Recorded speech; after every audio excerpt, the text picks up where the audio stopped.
Não, não, não, não. Trader não trabalha só em casa, sozinho, independente. Muito pelo contrário, tem muitas instituições que contratam traders para fazer as suas operações dentro dessas instituições. É sempre um prestígio ter a sua audiência. Esse é o Papo 07, Day Trade Sem Ilusões. Vamos ver onde um trader pode atuar. Bora pro vídeo. Instituições financeiras. As instituições financeiras desempenham um papel crucial nos mercados financeiros, isso você sabe. Os traders que trabalham nessas instituições têm a responsabilidade de gerenciar o capital dos clientes, maximizar os lucros e minimizar os riscos. Mas o que isso significa em detalhes? Primeiro, os traders em instituições financeiras operam com o objetivo de obter lucros para a empresa ou para os clientes. Eles podem estar envolvidos em uma variedade de atividades, incluindo negociação de ações, títulos, câmbio, derivativos e outros ativos financeiros. Os traders institucionais geralmente têm acesso a recursos avançados de análise de mercado e tecnologia de negociação para ajudá-los a tomar decisões informadas. Por isso é que no vídeo anterior eu falei que esses traders são os que fazem preço, eles costumam influenciar o preço.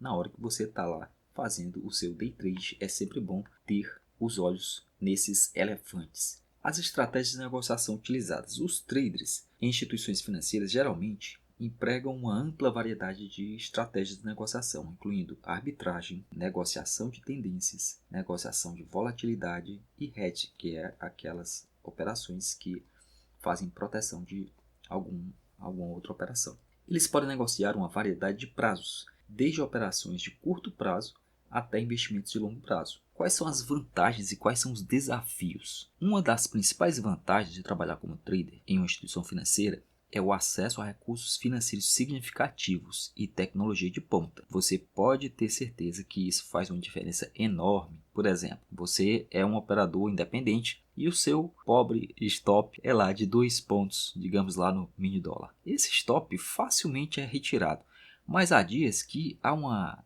oscilação tão medonha lá que você vê ele subir 7 pontos, descer 7 pontos e depois ele continua subindo. Ou seja, se a pessoa tivesse ali um stop de 2 pontos, tanto faz na subida ou na descida, ele perderia.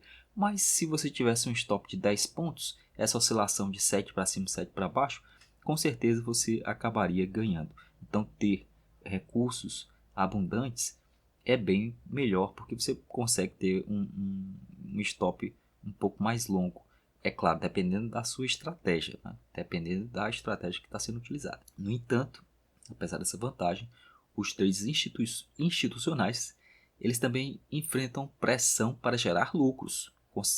Porque imagina, não é? Você está mexendo ali com o dinheiro de outra pessoa e tem uma pressão enorme para que seja gerado lucros de forma consistente, além de ter uma competição acirrada dentro da empresa e com outras instituições financeiras.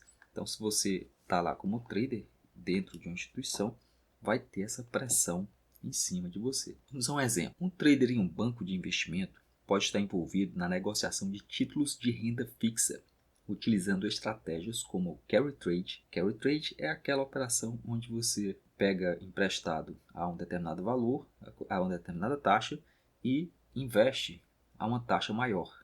Aí a pessoa fica com a diferença. O swap de taxas de juros ou negociação de títulos corporativos. Portanto, trabalhar como trader em uma instituição financeira pode ser desafiador e exigir habilidades analíticas e decisórias avançadas. No entanto, para muitos traders, a oportunidade de trabalhar com capital substancial e acesso a recursos de negociação bem sofisticados, recursos que são bem avançados em termos de tecnologia, faz com que valha a pena o desafio. As corretoras. Claro, você também tem o ambiente das corretoras. As corretoras desempenham um papel fundamental no mercado financeiro, facilitando a negociação de ativos entre compradores e vendedores. Os traders que trabalham com corretoras são responsáveis por executar ordens de compra e venda em nome dos clientes ou da própria empresa. Aqui está um pouco mais de detalhes sobre isso. Como as corretoras empregam traders? As corretoras contratam traders para realizar transações de compra e venda de ativos financeiros em nome dos clientes da corretora. Os traders podem ser contratados como traders proprietários, que negociam com o capital da corretora, ou como traders de mesa de negociação, que executam ordens dos clientes da corretora. Essa, inclusive, é uma atividade bem interessante, a da mesa de negociação. Os diferentes tipos de traders em corretoras. Você vai ter os traders proprietários, que negociam com o capital da corretora, assumindo riscos próprios em busca de lucros, podem operar em uma variedade de mercados e usar uma variedade de estratégias de negociação. Traders de mesa de negociação são responsáveis por executar as ordens dos clientes da corretora. Eles garantem que as ordens sejam executadas com eficiência e pelo melhor preço disponível no mercado. Quais são as expectativas e as responsabilidades? Os traders em corretoras devem ter habilidades de negociação sólidas. Além disso, devem ter capacidade de tomar decisões sob pressão e entender os mercados financeiros. Eles devem garantir a execução rápida e precisa das ordens dos clientes, mantendo o cumprimento das regulamentações e políticas da corretora. Um exemplo é um trader em uma corretora de valores que pode ser responsável por executar ordens de compra e venda de ações de clientes, garantindo as transações de modo que elas sejam feitas com eficiência e pelo melhor preço possível. Assim, trabalhar como trader em uma corretora pode ser de fato emocionante e desafiador, com a oportunidade de ganhar experiências em diferentes mercados e desenvolver habilidades de negociação. Os traders de corretoras desempenham um papel vital na liquidez e eficiência do mercado, garantindo que as ordens dos clientes sejam executadas de forma rápida e precisa. De forma autônoma, também tem os traders autônomos, evidentemente, talvez seja o seu caso, talvez seja o caso que você tenha de fato interesse. Trabalhar como trader de forma autônoma significa operar independentemente, sem estar vinculado a uma instituição financeira ou corretora. Os traders autônomos têm a liberdade de tomar suas próprias decisões de investimento e negociação, mas também enfrentam desafios únicos. Vamos ver. A opção de trabalhar de forma autônoma. Muitos traders optam por trabalhar de forma autônoma devido à flexibilidade, à liberdade que essa abordagem oferece. Os traders autônomos têm controle total sobre suas estratégias de negociação, horários e decisões de investimento. Quais são as vantagens nesse caso? E também quais são os desafios? Como vantagens, temos a liberdade para escolher suas próprias estratégias de negociação e ativos, potencial para obter retornos significativos sem as restrições de uma empresa ou corretora, flexibilidade para negociar em mercado que você escolher e a qualquer horário, desde que o mercado esteja aberto, evidentemente. E os desafios? Bom, daí você vai ter a necessidade de desenvolver habilidades de negociação e gestão de riscos sólidos, isso é muito importante. Responsabilidade total pelo sucesso ou fracasso das operações. Se você ganha, sucesso, a responsabilidade é sua. Mas se você perde, fracasso, a responsabilidade também é sua. Lembra que eu falei? Perca essa expectativa da competição, perca a ilusão da competição. Você não está competindo com ninguém. Se você for um trader autônomo, você simplesmente tem que lidar com as suas emoções e com o seu gerenciamento de risco. Pressão para tomar decisões informadas, disciplinas, e você precisa estar ciente que você está em um ambiente de um mercado volátil. Quais são as estratégias e abordagens comuns? Os traders autônomos podem utilizar uma variedade de estratégias de negociação, incluindo análise técnica, análise fundamentalista, trading algoritmo, e também tem outros nomes que as pessoas colocam, aí você pode ver em vários outros lugares, mas os mais comuns são esses. Você tem o scalping, por exemplo, tem um trade para segurar, tem várias estratégias aí. Dentro de cada estratégia dessa você vai ter as sub-estratégias. Eles também podem se concentrar em diferentes mercados, como ações, forex, futuros, opções e criptomoedas, dependendo das suas preferências e habilidades. Lembrando que a atividade ela pode ser parecida, mas cada ativo tem suas características específicas. A forma que você opera, por exemplo, mini dólar, não é a mesma que você vai operar em ações. Ações é um negócio mais lento, você precisa esperar mais tempo, o stop ele já tem um tamanho ali diferente, não faz sentido você ter um stop muito longo em ação. No caso do mini dólar, como é muito volátil, você faz sentido você ter um stop mais longo, porque muitas vezes é como se você ocorresse o fenômeno que você vai ouvir falar, se você já não conhece, você vai ouvir falar muito, que é o pescador de stop, aquele cara que vai lá só fisgar o stop. Aí, quando o stop é ativado, acionado, o ativo volta na posição, para a direção que ele iria. Por exemplo, a pessoa comprou a R$5 e colocou um stop em 4,98. Tá aí o ativo baixa até 4,98, depois ele continua 5, 5,5, aí vai embora. Isso acontece muitas vezes, mas não é que ninguém esteja lá vigiando vocês, isso aí são outras questões. Então vamos a um exemplo. Um trader autônomo ele pode optar por utilizar uma estratégia de day trade de curto prazo, buscando lucrar com as flutuações de preço de um determinado ativo durante um dia de negociação. Também pode recorrer ao swing trade, isso também é muito... Às vezes até tem pessoas que preferem fazer o swing trade do que o day trade, mas é uma questão de opção. Também tem pessoas que fazem as duas coisas, tem gente que faz 3 coisas, ou seja, a pessoa trabalha com várias estratégias, o buy and hold, trabalha com o day trade, trabalha com o swing trade, ele faz várias coisas dependendo do ativo que ele esteja negociando. Dessa forma, você pode trabalhar como trader de forma autônoma, que oferece liberdade, flexibilidade, mas também requer muita disciplina e dedicação para que você tenha bons resultados. Lembra de novo no primeiro papo 0?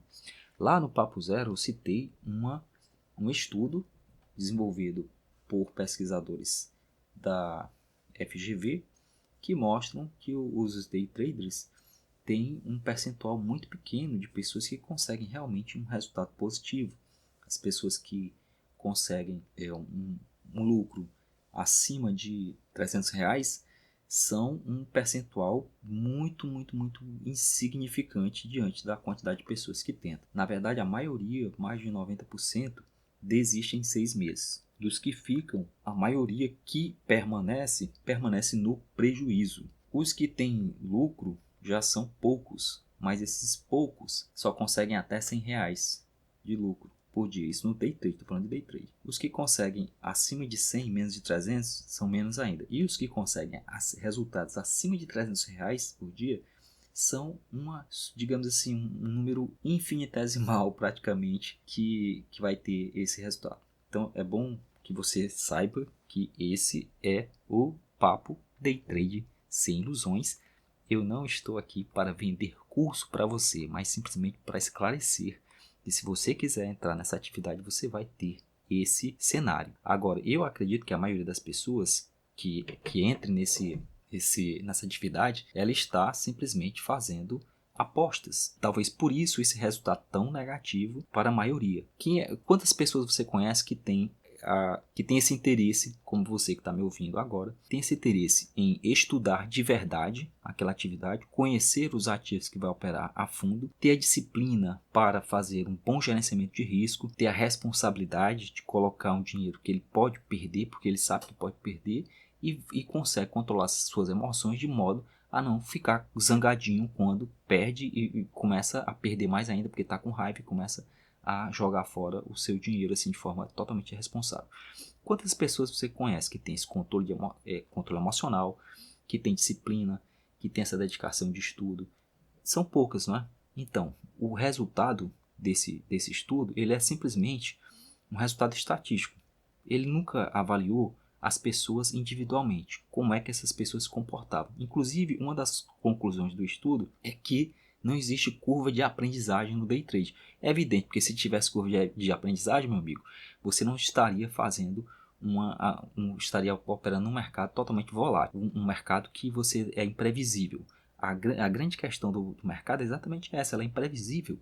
Então, você não pode dizer que vai ter uma curva de aprendizagem numa coisa que é imprevisível. Então, a conclusão, apesar de ser uma conclusão baseada em números, é uma conclusão mais ou menos óbvia. A questão é, o que essas pessoas que têm lucro fazem? O que essas pessoas que permanecem e têm lucro, elas conseguem fazer que a maioria não faz? Eu acredito que é essa questão dessas habilidades que você vai aprender a desenvolver nos nossos próximos papos. Eu vou mostrar cada uma das habilidades que você precisa ter para desenvolver. A gente vai começar falando de uma coisa muito séria, que é o equipamento necessário para operar o Day Trade. Então, no nosso próximo papo, falaremos exclusivamente dos equipamentos necessários para o Day Trade. Não é uma festa que você vai pegar um celularzinho lá e fazer Day Trade e ficar ganhando dinheiro com o celular, como algumas pessoas mostram nas redes sociais, o que eu acho uma certa falta de cuidado com as pessoas, não é? Falta de seriedade, talvez. Você não vai ficar fazendo operações assim aleatoriamente com o celular. Eu sei que isso pode parecer, eu queria fazer só com o celular. Não dá, cara. Precisa de um equipamento e eu vou te dizer qual é esse equipamento no Papo 08, que é o nosso próximo papo. Desejo a você uma excelente aprendizagem e até o próximo vídeo.